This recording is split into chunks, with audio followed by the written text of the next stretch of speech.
സേലത്തെ ശ്രീകണ്ഠാപുരം എന്ന് പറയുന്ന കൊച്ചു ഗ്രാമം. അന്ന് രാവിലെ ഉറക്കമെണീറ്റത് സുന്ദരരാജൻ എന്ന് പറയുന്ന 32 വയസ്സുള്ള ചെറുപ്പക്കാരന്റെ മരണ വാർത്ത അറിഞ്ഞിട്ടാണ്. മരണ വാർത്ത അറിഞ്ഞ ആളുകൾ അങ്ങോട്ടേക്ക് കൂട്ടം കൂട്ടമായി ഓടിയെത്തി. ആ സീനിൽ അവർ കണ്ട കാഴ്ച, സുന്ദരരാജൻ എന്ന് പറയുന്ന ഈ ചെറുപ്പക്കാരൻ തന്റെ വീട്ടിലെ ഫാനിൽ കെട്ടി തൂങ്ങി നിൽക്കുകയാണ്. ഭാര്യ നിവേദ ഈ മൃതദേഹത്തിന് തൊട്ടടുത്ത് തന്നെ ഇരിപ്പുണ്ട്.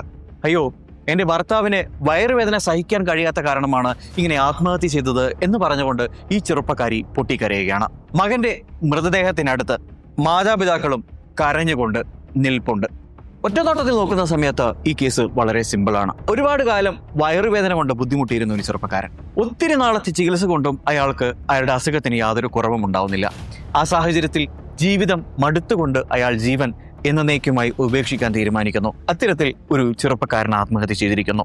ഒറ്റനോട്ടത്തിൽ നോക്കുന്ന സമയത്ത് ഈ കേസ് വളരെ സിമ്പിളായിട്ട് നമുക്ക് തോന്നിയേക്കാം.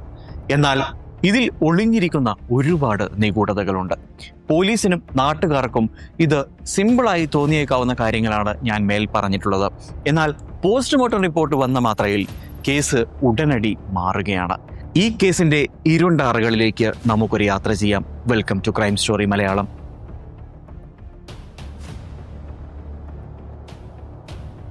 തമിഴ്നാട്ടിലെ സേലം ജില്ലയ്ക്കടുത്തുള്ള ജലകണ്ഠാപുരം എന്ന് പറയുന്ന അതിസുന്ദരമായ ഗ്രാമം. ഈ ഗ്രാമത്തിലാണ് 32 വയസ്സുള്ള സുന്ദരരാജനും അദ്ദേഹത്തിന്റെ 27 വയസ്സുള്ള നിവേദിത എന്ന് പറയുന്ന ഭാര്യയും അദ്ദേഹത്തിന്റെ 7.5 വയസ്സുള്ള മകനും അദ്ദേഹത്തിന്റെ റിട്ടയർഡ് ഗവൺമെന്റ് ഉദ്യോഗസ്ഥനായ അർദ്ധനാരീശ്വരൻ എന്ന് പറയുന്ന അച്ഛനും അവരുടെ അമ്മയും താമസിച്ചു വന്നിരുന്നത്. വളരെ സന്തോഷകരമായ കുടുംബമായിരുന്നു അദ്ദേഹത്തിൻ്റെത്. അച്ഛൻ അർദ്ധനാരീശ്വരന്റെ റിട്ടയർമെന്റിന് ശേഷം വളരെ സന്തോഷകരമായി കുടുംബത്തോടുകൂടി താമസിക്കാൻ വേണ്ടിയിട്ടാണ് അദ്ദേഹം ബാംഗ്ലൂരിൽ നിന്ന് ഇങ്ങോട്ടേക്ക് വന്നിട്ടുണ്ടായിരുന്നത്. അവരെല്ലാവരും ചേർന്ന് ഒരു സ്വർഗ്ഗതുല്യമായ കുടുംബമായിരുന്നു അവരുടേത്. എന്നാൽ കുറച്ചധികം നാളുകളായി സുന്ദരരാജൻ ജോലി ചെയ്തു വന്നിരുന്നത് ബാംഗ്ലൂരിലായിരുന്നു. ബാംഗ്ലൂരിൽ അദ്ദേഹം കഴിഞ്ഞിരുന്ന കാലഘട്ടങ്ങളിൽ അദ്ദേഹത്തിന് നല്ല രീതിയിലുള്ള ഭക്ഷണങ്ങൾ ഉണ്ടാക്കി കഴിക്കാനും ഭക്ഷണം കൃത്യസമയത്ത് കഴിക്കാനുമൊന്നുള്ള സാഹചര്യം ഉണ്ടായിരുന്നില്ല. അതുകൊണ്ട് തന്നെ കഠിനമായ ജോലിയുടെ ഇടവേളകളിൽ സമയം കിട്ടുമ്പോഴായിരുന്നു അദ്ദേഹം ഇതൊക്കെ ചെയ്തുകൊണ്ടിരുന്നത്. മാനുഷികമായ പരിഗണനകൾ പോലും അദ്ദേഹത്തിന്റെ ശരീരത്തിന് കൊടുക്കാൻ കഴിഞ്ഞിരുന്നില്ല എന്നുള്ളതാണ് യാഥാർത്ഥ്യം. അതുകൊണ്ട് തന്നെ അദ്ദേഹത്തിന് കഠിനമായ അൾസറും ഒരിക്കലും മാറാത്ത രീതിയിലുള്ള വയറുവേദനയും വന്ന് പിടിപെടുകയാണ്. അവസാനം ഗത്യന്തരമില്ലാതെ അദ്ദേഹം ജോലി ഉപേക്ഷിച്ച് തന്റെ നാടായ ജലകണ്ഠാപുരത്തിലേക്ക് തിരിച്ചു പോകുന്നു. സുന്ദരരാജൻ എന്ന് പറയുന്ന ഈ ചെറുപ്പക്കാരൻ അങ്ങനെ ജോലിയൊക്കെ ഉപേക്ഷിച്ച് തന്നെ നാട്ടിലേക്ക് എത്തി. ഇനി എന്ത് ചെയ്യണം എന്നാലോചിച്ച് നിൽക്കുമ്പോഴാണ് അദ്ദേഹത്തിന് ലാഭത്തിൽ അവിടുന്ന് ഒരു ടെക്സ്റ്റൈൽസ് മേടിക്കാൻ പറ്റുന്നത്. അങ്ങനെ അദ്ദേഹം ആ ടെക്സ്റ്റൈൽസ് ഏറ്റെടുത്ത് നടത്താൻ തുടങ്ങി. അങ്ങനെ അദ്ദേഹം ജോലിയൊക്കെ ഉപേക്ഷിച്ച് ടെക്സ്റ്റൈൽസ് ഏറ്റെടുത്ത് നടക്കാൻ തുടങ്ങിയതോടുകൂടി കുടുംബത്തിന്റെ വരുമാനം ഇങ്ങനെ ഗണ്യമായിട്ട് കുറയുകയാണ്.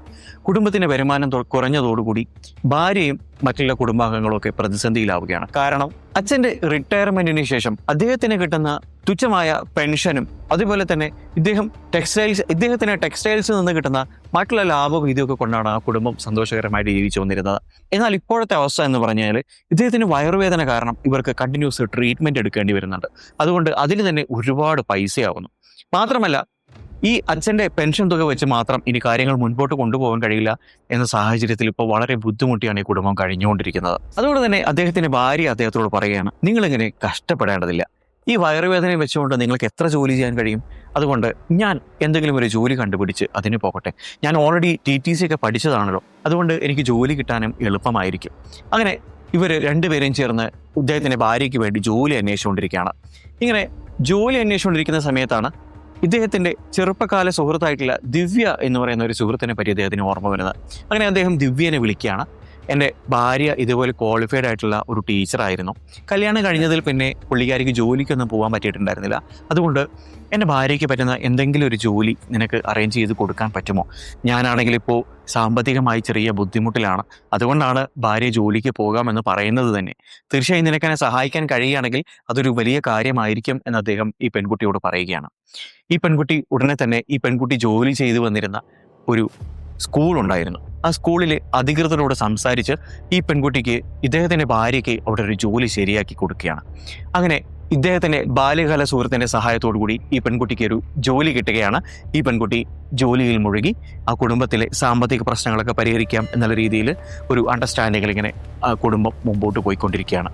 ആ സ്കൂളിന്റെ അന്തരീക്ഷമൊക്കെ വളരെ നല്ലതായിരുന്നു. എല്ലാവരും വളരെ ഫ്രണ്ട്ലി ആയിരുന്നു. കുട്ടികളാകട്ടെ നല്ല പഠിക്കാൻ താല്പര്യമുള്ള കുട്ടികളൊക്കെ ആയിരുന്നു. അതുകൊണ്ട് തന്നെ ഈ പെൺകുട്ടിക്ക് ജോലി സ്വാഭാവികമായും ഈസിയായി മാറുകയാണ്. അപ്പോഴാണ് ദിനേശ് എന്ന് പറയുന്ന ഒരു ചെറുപ്പക്കാരനെ ഈ പെൺകുട്ടി അവിടെ വെച്ച് പരിചയപ്പെടുന്നത്. ഇദ്ദേഹത്തിന്റെ ബാല്യകാല സുഹൃത്തായ ദിവ്യയാണ് ഈ പെൺകുട്ടിക്ക് ദിനേശിനെ പരിചയപ്പെടുത്തി കൊടുക്കുന്നതും. നിവേദയ്ക്ക് ഭർത്താവും കുട്ടിയുമൊക്കെ ഉണ്ട് എന്ന് മനസ്സിലാക്കിയിട്ടും ഈ ദിനേശ് എന്ന് പറയുന്ന ചെറുപ്പക്കാരന് ഈ പെൺകുട്ടിയോട് ഒരു താല്പര്യം തോന്നുകയാണ്. കാണാൻ അതിസുന്ദരിയും സുശീലയുമായിരുന്ന ഈ പെൺകുട്ടിയെ ആരും കണ്ടാൽ കൊതിച്ചു പോകും എന്നുള്ളത് മറ്റൊരു കാര്യമാണ്. അങ്ങനെ ഇവർ തമ്മിൽ വളരെ അഗാധമായ ബന്ധത്തിലായി മാറുകയാണ്. ഇവർ തമ്മിൽ അവിഹിത ബന്ധം ആരംഭിക്കുന്നു. ഇത് ബാല്യകാല സുഹൃത്ത് അറിയുന്നുണ്ട്, ഇവരെ വിലക്കാൻ ശ്രമിക്കുന്നുണ്ട്. പക്ഷേ ഇതിനൊന്നും വില കൊടുക്കാതെ തന്നെ ഭർത്താവിൽ നിന്നും കിട്ടാത്ത എന്തോ ഒന്ന് ഇയാളിൽ നിന്ന് കിട്ടുന്നുണ്ട് എന്ന് മനസ്സിലാക്കിയിട്ട് ഈ നിവേദ എന്ന് പറയുന്ന പെൺകുട്ടി ദിനേശുമായി ലൈംഗിക ബന്ധത്തിൽ ഏർപ്പെടുന്നു. ഇവർ തമ്മിൽ അവിഹിത ബന്ധം വളരെ ഉച്ചസ്ഥായിലെത്തി ഇങ്ങനെ നിൽക്കുകയാണ്. ഭർത്താവ് സുന്ദരരാജ് ഈ ടെക്സ്റ്റൈൽസിൽ കിടന്ന് കഷ്ടപ്പെട്ട് പണിയെടുക്കുന്ന സമയത്ത് ഈ സ്ത്രീ ആകട്ടെ ദിനേശിന്റെ കൂടെ ഹോട്ടലുകളൊക്കെ നിരങ്ങി റൂമൊക്കെ എടുത്ത് ലൈംഗിക ബന്ധത്തിലേക്ക് ഏർപ്പെട്ട് വളരെ സുഖസുന്ദരമായിട്ട് ഇങ്ങനെ ജീവിക്കുകയാണ്. എന്തൊരവസ്ഥയാണെന്ന് ആലോചിച്ച് നോക്കണം അല്ലേ. എന്തായാലും ഇവിടെ ഒരു ട്വിസ്റ്റ് ഉണ്ടാവുകയാണ്.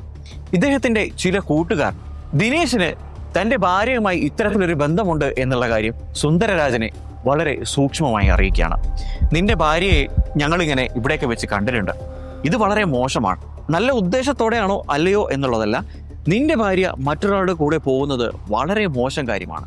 അതുകൊണ്ട് തന്നെ നീ നിന്റെ ഭാര്യയെ പറഞ്ഞ് വിലക്കിയില്ലെങ്കിൽ നിങ്ങളുടെ ബന്ധം എന്നേക്കുമായി നശിച്ചു പോകാൻ സാധ്യതയുണ്ടെന്ന് ഈ കൂട്ടുകാർ ഇദ്ദേഹത്തിന് വാണിംഗ് കൊടുക്കുകയാണ്. ഇത് കേട്ട ഉടനെ സുന്ദരരാജൻ ആകെ മനസ്സ് മരവിച്ചു പോവുകയാണ്. കാരണം അദ്ദേഹം ആ ടെക്സ്റ്റൈൽസിൽ കിടന്ന് തൻ്റെ ഭാര്യയ്ക്കും കുടുംബത്തിനും വേണ്ടി അത്യധികം കഷ്ടപ്പെടുകയാണ്. തൻ്റെ ഭാര്യ സ്കൂളിൽ പോകുന്നു, ജോലിയൊക്കെ കഴിഞ്ഞ് തിരിച്ചു വരുന്നു എന്നാണ് ആ ഭർത്താവ് കണക്ക് കൂട്ടുന്നത്. എന്നാൽ അതിനിടയിൽ ഇത്തരമൊരു സംഭവം ഉണ്ടായതുകൊണ്ട് തന്നെ അദ്ദേഹം അത് നല്ല രീതിയിൽ സംയമനത്തോടെ കൈകാര്യം ചെയ്യാൻ തീരുമാനിക്കുകയാണ്. അദ്ദേഹത്തിന്റെ ഭാര്യയോട് പറയുകയാണ്, നിവേദേ, നിന്നെക്കുറിച്ച് നാട്ടിലെ ആളുകൾ ഇത്തരത്തിൽ ഒരുപാട് കാര്യങ്ങൾ പറയുന്നുണ്ട്. അത് കേട്ടപ്പോൾ എനിക്ക് വളരെ ഭയവും അതുപോലെ തന്നെ സങ്കടവുമാണ് തോന്നിയത്. നിനക്കും കുടുംബത്തിനും വേണ്ടിയാണ് ഞാനിങ്ങനെ രാപ്പകലില്ലാതെ കഷ്ടപ്പെടുന്നത്. എൻ്റെ ഈ വയറുവേദനയും കൊണ്ട് ഞാൻ ഇത്രത്തോളം ജോലി ചെയ്യുന്നു എന്ന് പറയുന്നത് തന്നെ വളരെ വലിയ കാര്യമാണ്. അതുകൊണ്ട് നീ ഇനി മേലാൽ ഇത്തരത്തിൽ ഇത് ആവർത്തിക്കരുതെന്ന് അദ്ദേഹം അവസാനമായി നിവേദയ്ക്ക് ഒരു വാണിംഗ് കൂടെ കൊടുക്കുകയാണ്. നിവേദ ഇതൊക്കെ കേട്ട് ഒന്നും മിണ്ടാതെയിരുന്നു. എന്നാൽ ഇദ്ദേഹം വളരെ സംയമനത്തോടെ പറഞ്ഞ ഈ കാര്യം നിവേദയുടെ മനസ്സിൽ ചെറിയ രീതിയിലുള്ള ദേഷ്യം ഉടലെടുക്കുകയാണ്. നിവേദ ഈ കാര്യം നേരെ ചെന്ന് ബാല്യകാല സുഹൃത്തിനോടും അതുപോലെ തന്റെ കാമുകനായ ദിനേശിനോടും പറയുകയാണ്. ദിനേശും ദിവ്യയും കൂടെ ഒരു കാര്യം തീരുമാനിക്കുന്നു. ഇയാളെ ജീവിതത്തിൽ നിന്ന് ഒഴിവാക്കുകയാണെങ്കിൽ തനിക്ക് നല്ല ഒരു ജീവിതം ഉണ്ടാവുകയുള്ളൂ, ലൈംഗികത ഉണ്ടാവുകയുള്ളൂ എന്നാണ് ഈ പെൺകുട്ടി ഇവിടെ തിരിച്ചറിഞ്ഞിരിക്കുന്നത്. കാരണം വയറുവേദന മൂലം കഷ്ടപ്പെടുന്ന ഈ ഭർത്താവിന് തൻ്റെ ഭാര്യയ്ക്ക് വേണ്ട സുഖങ്ങളൊന്നും കൊടുക്കാൻ എല്ലായ്പ്പോഴും കഴിഞ്ഞിട്ടുണ്ടായിരുന്നില്ല. അതുകൊണ്ട് തന്നെ ഭർത്താവിനേക്കാളും എത്രയോ മികച്ചതാണ് ഇയാൾ എന്നൊരു കൺസെപ്റ്റിലേക്കാണ് ഈ പെൺകുട്ടി എത്തിപ്പെടുന്നത്. സ്വാഭാവികമായും മനുഷ്യന് ഉണ്ടായേക്കാവുന്ന ഒരു പ്രശ്നമാണിത്. ഏറ്റവും നല്ലൊരു വഴി എന്ന് പറയുന്നത് നിങ്ങൾക്കൊരാളോട് താല്പര്യമില്ലെങ്കിൽ അയാളെ ജീവിതത്തിൽ നിന്ന് നല്ല രീതിയിൽ നിയമപരമായി ഒഴിവാക്കി വിടുക, അയാളുടെ ജീവന് മാന്യത കൊടുക്കുക എന്നുള്ളതാണ് ഏറ്റവും നല്ല വഴി. എന്നാൽ അതിനു പകരം ഒരാളെ ഇല്ലായ്മ ചെയ്തുകൊണ്ട്, ഒരാളെ കൊലപ്പെടുത്തിക്കൊണ്ട് ജീവിതത്തിൽ നിന്ന് ഒഴിവാക്കാം എന്ന് പറയുന്നത് ഏത് തരത്തിലാണ് ന്യായീകരിക്കാൻ കഴിയുക? ഒരു തരത്തിലും ന്യായീകരിക്കാൻ കഴിയില്ല. അതുകൊണ്ട് തന്നെ ഇവർ മൂന്നുപേരും ചേർന്ന് പ്ലാൻ ചെയ്തുകൊണ്ട് ഇയാളെ കൊലപ്പെടുത്താം എന്ന് തീരുമാനിച്ചു. There is no turning back. എന്നാൽ തങ്ങൾക്ക് ഈ കൊലപാതകം ചെയ്യണം, താങ്കൾ ഒരു തരത്തിലും പിടിക്കപ്പെടാൻ പാടില്ല, അത്തരത്തിൽ ആസൂത്രിതമായിട്ട് വേണം ഈ കാര്യങ്ങളൊക്കെ ചെയ്തു കൂട്ടാൻ എന്നിവർ തീരുമാനിക്കുകയാണ്. അതുകൊണ്ട് തന്നെ അതിനൊത്ത അവസരത്തിന് വേണ്ടി ഇവർ കാത്തിരുന്നു. അങ്ങനെ 2003 ജൂലൈ 26 സുന്ദരരാജന്റെ മാതാപിതാക്കൾ ബാംഗ്ലൂരിലുള്ള കുടുംബക്കാരെ കാണാൻ വേണ്ടിയിട്ട് പോവുകയാണ്. ഈ സാഹചര്യത്തിൽ ഇപ്പോൾ ആ വീട്ടിലുള്ളത് താനും തൻ്റെ 7.5 വയസ്സുള്ള മകനും അതേപോലെ തന്നെ സുന്ദരരാജനും മാത്രമാണ്. ഈ വിവരം ഉടനെ തന്നെ തൻ്റെ കാമുകനെയും തൻ്റെ ഭർത്താവിൻ്റെ ബാല്യകാല സുഹൃത്തിനെയും ഈ പെൺകുട്ടി വിളിച്ചറിയിക്കുകയാണ്. അവർ ഉടനെ തന്നെ പ്രതികാരത്തിന് വേണ്ടി പ്ലാൻ ചെയ്യുന്നു. ഇദ്ദേഹത്തിന് രാത്രി ഉറങ്ങാൻ കിടക്കുന്ന സമയത്ത് ജ്യൂസോ അല്ലെങ്കിൽ പാലോ അങ്ങനെ എന്തെങ്കിലുമൊക്കെ കുടിക്കുന്ന ഒരു സ്വഭാവം ഉണ്ടായിരുന്നു. ഇവർ കുറച്ച് ഉറക്ക ഗുളിക ഇതിൽ കലക്കി ഇദ്ദേഹത്തിന് കൊടുക്കുകയാണ്. ഇദ്ദേഹം ഇതൊന്നും അറിയാതെ ഇത് വാങ്ങി കുടിക്കുകയും ചെയ്തു. അങ്ങനെ അർദ്ധരാത്രി ആയപ്പോഴേക്കും ഇദ്ദേഹം വളരെ ഗാഠമായ നിദ്രയിലേക്ക് ആണ്ടുപോയി. ഉറങ്ങിക്കിടക്കുന്ന ഒരാളെ നമുക്ക് വിളിച്ചുണർത്താം, പക്ഷേ ഉറക്കം നടിക്കുന്ന ആളെ അയാളെ കൊന്നിട്ടല്ലാതെ നമുക്ക് ഉണർത്താൻ കഴിയില്ല എന്ന് പറയുന്നതിൽ ഒരല്പം ഔചിത്യമില്ലേ എന്നത് തോന്നുന്നത് പോലെ തന്നെ ഇദ്ദേഹം ഗാഠമായ നിദ്രയിലേക്ക് ആണ്ടതുകൊണ്ട് തന്നെ ഇദ്ദേഹത്തിനെ ഏത് തരത്തിൽ കീഴ്പ്പെടുത്താൻ ശ്രമിച്ചാലും ഇദ്ദേഹം അതിന് വഴങ്ങുകയേ നിവർത്തി ഉണ്ടായിരുന്നുള്ളൂ എന്ന് നമുക്കിവിടെ വ്യക്തമായിട്ട് മനസ്സിലാക്കാം. ഇദ്ദേഹം അങ്ങനെ നല്ല രീതിയിൽ ഉറങ്ങി എന്ന് മനസ്സിലാക്കിയ ഉടനെ തന്നെ ഭാര്യയുടെ രഹസ്യചാരണം ചേർന്ന് ഇദ്ദേഹത്തിൻ്റെ മുഖത്ത് തലയിണ വെച്ച് അമർത്താൻ തുടങ്ങി. ഇദ്ദേഹം മരണപ്പെട്ടു എന്ന് ഉറപ്പാക്കുന്നതുവരെ ഈ തലയിണ വെച്ചുകൊണ്ട് ഇദ്ദേഹത്തിൻ്റെ മുഖത്ത് അമർത്തി പിടിച്ചു. അങ്ങനെ വളരെ കുറഞ്ഞ സമയം കൊണ്ട് തന്നെ ഇദ്ദേഹം മരണപ്പെട്ടു. ഇദ്ദേഹം മരിച്ചയുടനെ ഇദ്ദേഹത്തിൻ്റെ കഴുത്തിൽ ഒരു കയറ് കെട്ടുകയാണ്. എന്നിട്ട് റൂമിലുണ്ടായിരുന്ന ഫാനിലേക്ക് കുരുക്കി ഇദ്ദേഹം ആത്മഹത്യ ചെയ്തു എന്ന ഒരു നിഗമനത്തിലേക്ക് എത്തിച്ചേരാൻ ആവശ്യമായ എല്ലാ തെളിവുകളും അവിടെ ചേർത്ത് വയ്ക്കുന്നു. കാമുകൻ ദിനേശ് ആ രാത്രി തന്നെ ആ വീട് വിട്ടു പോകുന്നുണ്ട്. ഭാര്യ ഒന്നും അറിയാത്ത രീതിയിൽ ഉറക്കെ നിലവിളിച്ച് കരയാൻ തുടങ്ങി.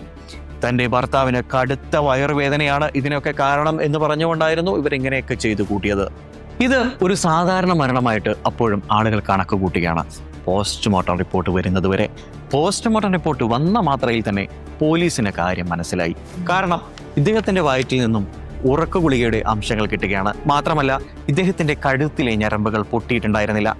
ശ്വാസം മുട്ടിച്ചാണ് ഇദ്ദേഹത്തിനെ കൊലപ്പെടുത്തിയത് എന്നും പോസ്റ്റ്മോർട്ടം റിപ്പോർട്ടിൽ ഉണ്ടായിരുന്നു.